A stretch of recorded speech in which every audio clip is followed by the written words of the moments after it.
another top 10 rose coming at you today. Now, don't be put off with this particular rose because of its year of breeding. It is a very, very early David Austin rose coming at you from 1996, when Gardener Ben was just a little tiny wee boy. This is Sceptred Isle. Bred and introduced in 1996, it is the most beautiful soft pink rose, which I utterly adore. I couldn't bear to pick any more of these. I have picked as many as I dare, but let's get this one out and show you this one.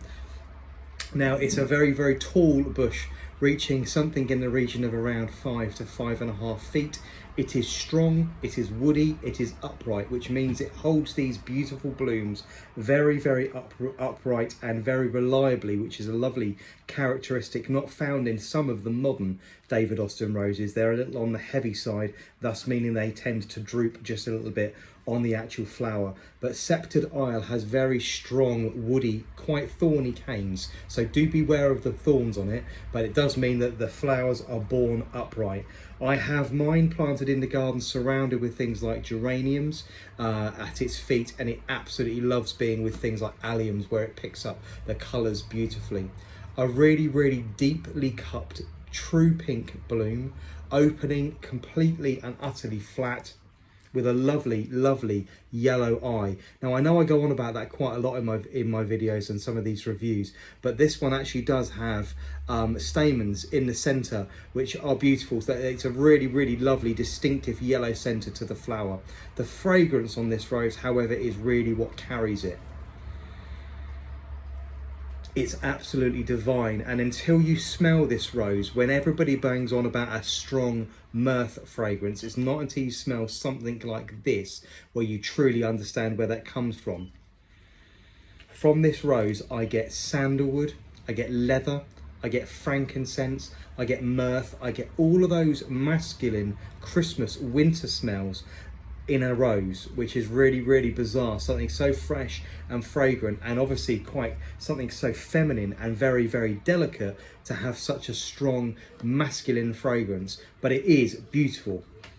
It is one of my favorites in the garden. Very reliable, very disease resistant, upright and true, doesn't suffer with black spot, doesn't suffer with blight, and has very large glossy green leaves, which, as you can see, are fairly robust. They're almost quite woody to the touch, so you can see how it doesn't suffer there with any of the disease problems that some of the other ones of this age actually come through with.